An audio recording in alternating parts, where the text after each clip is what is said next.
Assalamualaikum warahmatullahi wabarakatuh. Perkenalkan nama saya Anjaini Trinabila dengan NIM 191001650, Fakultas Kedokteran 2019. Jadi hari ini saya akan menjelaskan sedikit mengenai praktikum mikrobiologi pewarnaan jamur dan bakteri. Baik, kita langsung saja. Ya, jadi saya akan mulai dari pewarnaan bakteri. Jadi pewarnaan bakteri ini banyak jenisnya. Ada pewarnaan bakteri tahan asam, pewarnaan gram, pewarnaan endospora, pewarnaan sederhana, dan masih banyak lagi yang lainnya. Cuma di sini yang saya ambil hanya dua, yaitu pewarnaan gram dan pewarnaan endospora. Jadi pewarnaan gram ini saya singgung sedikit. Pewarnaan gram ini pertama kali diciptakan oleh Christian Gram pada tahun 1884. Jadi si Christian Gram ini merupakan salah satu ahli bakteriologi.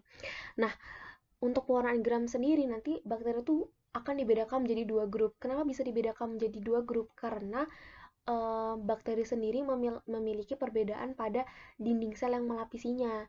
Jadi dibagi menjadi dua, yaitu bakteri positif dan bakteri negatif. Nah, jadi sebelum kita melakukan pewarnaan gram, jadi kita harus melakukan fiksasi terlebih dahulu. Apa sih fiksasi itu?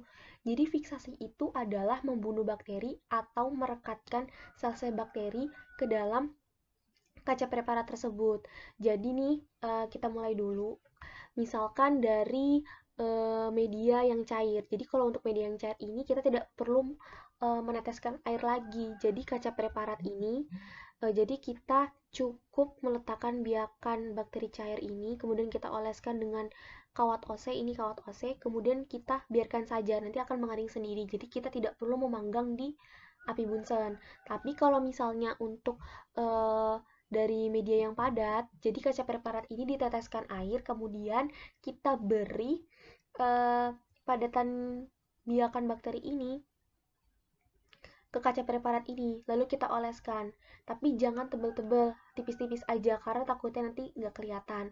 Nah, setelah sudah, baru kita bakar di api Bunsen. Jadi perbedaannya terlihat dari ininya sih, kalau yang cair tidak perlu dibakar, tapi hanya didiamkan, sedangkan kalau untuk yang padat tadi harus dibakar dulu.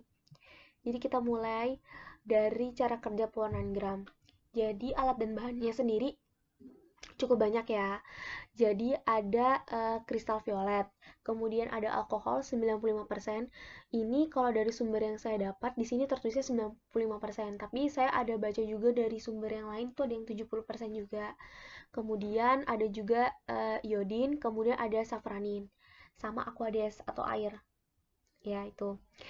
Kemudian jadi yang pertama preparat yang habis kita fiksasi tadi itu kita beri kristal violet, lalu kita diamkan selama 1 menit. Lalu itu kita bilas dengan air. Setelah kita bilas dengan air, kita beri iodin, kita diamkan selama 1 menit lagi. Lalu kita bilas dengan aquades lagi atau air, kemudian kita tambahkan alkohol 95% tadi. Nah, setelah kita tambahkan alkohol 95% tadi, kita bilas lagi dengan air. Setelah kita bilas lagi dengan air, kita tambahkan safranin dan kita diamkan sampai 45 detik. Setelah 45 detik, kita bersihkan dengan air. Nanti kita bisa itu mengelap preparatnya dengan tisu, tetapi jangan terlalu mengusapnya terlalu keras gitu. Nanti takutnya bakalan kehapus lagi gitu kan. Lalu kita amati di mikroskop. Nanti setelah di mikroskop, nanti hasilnya bakalan seperti ini. Contohnya, jika bakteri gram positif itu bakalan berwarna ungu. Contohnya seperti Staphylococcus sp. Jadi Staphylococcus sp ini termasuk dalam bakteri gram positif. Sedangkan untuk bakteri gram negatif akan berwarna merah atau merah muda. Contohnya seperti Escherichia coli. Escherichia coli ini nanti termasuk dalam bakteri gram negatif. Kemudian ada pewarnaan endospora.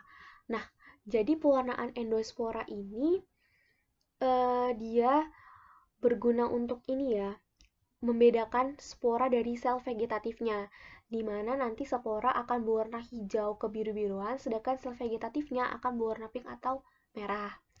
Nah, pewarnaan endospora ini dia juga lebih dominan menggunakan zat pewarna malesite green. Jadi malesite green ini nanti akan berikatan dengan spora setelah dibilas dengan air. Nah, ini alat-alat dan bahannya. Alat-alat bahannya sendiri. Kemudian saya akan menjelaskan lewat gambar aja ya. Jadi ini dari proses ini sampai sini ini udah selesai fiksasi. Kemudian preparat ini kita teteskan 1 sampai 2 tetes malisite green. Lalu kita diamkan selama 1 menit. Setelah itu kita bilas dengan air. Setelah kita bilas dengan air, kita teteskan safranin 1 sampai 2 tetes. Setelah itu kita bilas lagi menggunakan air, baru akan terbentuklah seperti ini cetakan preparatnya. Nah, yang sudah berikatan dengan malisite green kan, agar bisa teridentifikasi. Setelah sudah, baru kita teteskan minyak imersi. Nanti setelah 1 sampai 2 tetes aja. Setelah sudah, lalu kita amati melalui mikroskop.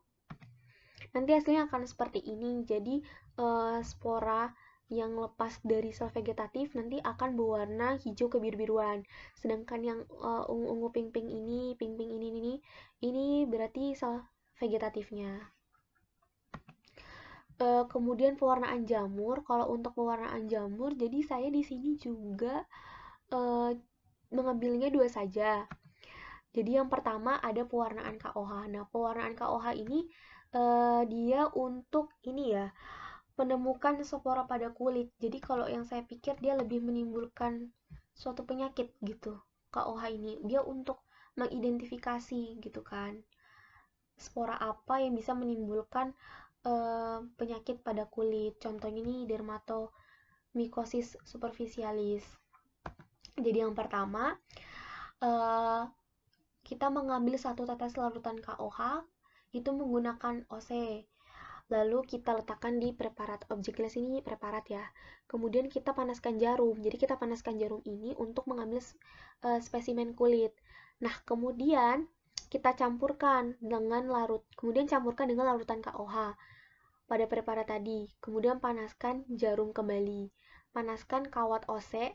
Ambil 1 tetes larutan tinta Parker dan campurkan dengan larutan KOH dan spesimen kulit pada objek gelas tadi. Kemudian tutup dengan cover gelas. Jadi ini maksudnya ini preparat ya. Ini preparat lalu kita tutup dengan objek gelas. Jadi dia tuh kayak kaca juga gitu loh. Kaca juga gitu kan. Nah, setelah itu nanti kita panaskan lagi di api bunsen. Panaskan. Setelah dipanaskan, nanti kita amati lagi di mikroskop. Nah, jadi ini ya yang saya bilang tadi. Jadi jamur-jamurnya itu dia menyebabkan penyakit dermatomycosis superficialis. Seperti itu. Kemudian untuk pewarnaan LCB, lactophenol cotton blue. Jadi ini dia untuk ini ya, mengidentifikasi wilayah fungi, misalnya seperti sitoplasma biasanya akan berwarna kebiru-biruan, biru terang seperti itu. Jadi yang pertama itu kita memanaskan kawatnya, kawat OC, kemudian ambil larutan LCB dan letakkan pada kaca preparat. Panaskan kembali OC kawat yang tadi, kemudian kita ambil jarum, needle jarum, kemudian kita panaskan. Setelah kita panaskan, kita dinginkan. Karena nanti akan digunakan untuk mengambil koloni jamur. Ini kalau tidak salah, ini saya ambil koloni jamurnya tuh kapang sepertinya. Nah, setelah kita ambil koloni jamur, kita campurkan dengan larutan LCB pada preparat tadi. Setelah itu kita lihat hasil mikroskopnya. Kalau untuk dari sumber yang saya dapat, biasanya di sini kita identifikasi ya, apa aja yang ada di koloni jamur yang kita ambil untuk dijadikan objek. Nih, contohnya seperti ini. Kayak misalnya A ini stolon, B-nya ini rhizoid, kemudian C-nya ada sporangipor, D-nya sporangium, kemudian yang E sporangiospora. Seperti itu, kurang lebih seperti itu dari sumber yang saya dapat. Baik, demikian video tentang praktikum mikrobiologi saya tentang pewarnaan bakteri dan pewarnaan jamur. Kurang lebihnya mohon dimaafkan karena kesempurnaan hanya milik Allah Subhanahu wa taala.